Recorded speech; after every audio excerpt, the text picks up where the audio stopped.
मान्यवर, बहुत लंबी आजादी की लड़ाई के बाद हम आजाद हुए।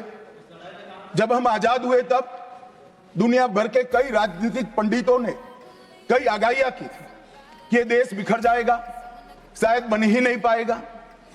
कुछ लोगों ने ऐसी आगाही की थी कि यहां डेमोक्रेटिक वैल्यू प्रस्तापित हो ही नहीं पड़ सकते, एकता हो ही नहीं सकती और ये देश आर्थिक रूप से कभी भी आत्मनिर्भर नहीं हो।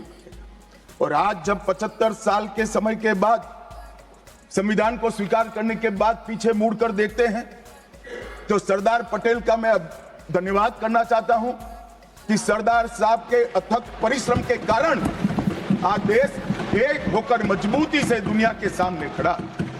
मान्यवर, जो कहते थे लोकतंत्र इस देश में सफल नहीं होगा, मैं वो सभी लोगों को इस सदन के माध्यम से कहना चाहता हूं कि 75 साल हो गए, हमारे साथ भी पास में, पास पड़ोस में, दुनिया भर में कई लोग आजाद हुए, नई शुरुआत की, वहां कई बार अकस्मात हुए, लोकतंत्र सफल नहीं हुआ।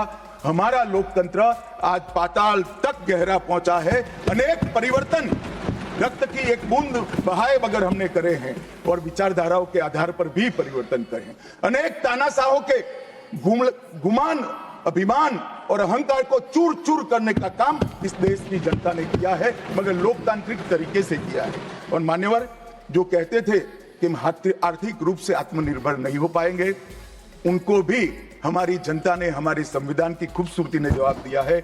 हम आज दुनिया का 5वां अर्थतंत्र बनकर सम्मान के साथ, और ब्रिटेन जिन्होंने सालों तक हम पर राज किया, और जो मैंने तीनों आगाही कही वहीं से पक्ष विपक्ष में से आई थी, आज ब्रिटेन भी अर्थतंत्र की तालिका में हमारे पीछे खड़ा है। मान्यवर, ये हम सब के लिए गौरव लेने का पल है, हम सब के लिए बोध लेने का भी पल है और हम सब के लिए संकल्प लेने का भी पल है। और ये सदन जो आपने लगभग 80 से ज्यादा सांसदों को मान्यवर बोलने का मौका दिया, 31 घंटे की चर्चा हुई और ये चर्चा में सभी भाव पक्ष या विपक्ष से कहीं न कहीं प्रकट हुए।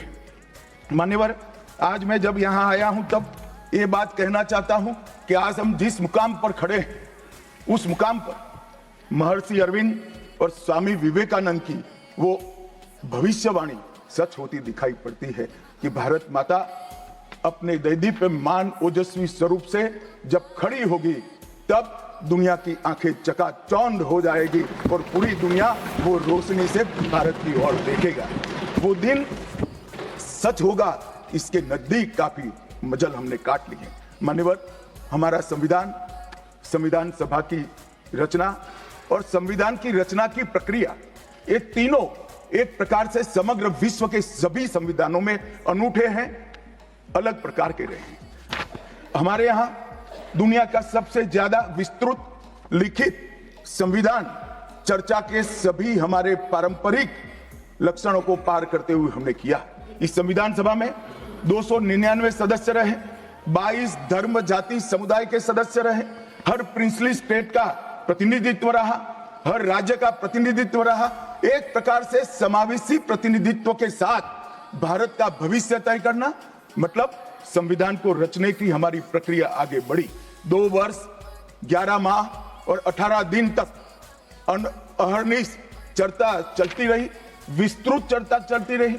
देश के भविष्य, देश चलाने के नियम और देश की परंपरा को समाहित करते हुए देश को आगे ले जाने का संकल्प इतनी विस्तृत चर्चा के बाद बना।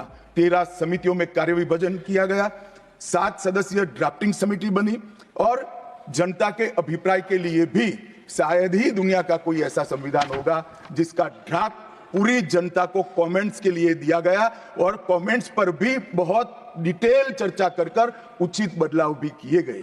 इतनी लोकतांत्रिक परंपरा से और प्रक्रिया से बना हुआ हमारा संविधान 295 अनुच्छेद, 22 भाग और 12 अनुसूचियों में बटा है। और ये सभी संविधान के अनुच्छेद, भाग और अनुसूचियां हैं, वो विश्व में कोई भी संविधान से ज्यादा उदात्त और उत्तुंग मानव मूल्यों का सृजन करने वाले रहे हैं। मान्यवर, इसलिए हम सबको इस पर गर्व है और हम सब ये संविधान को हमेशा मस्तक झुकाकर सब प्रणाम करते हैं।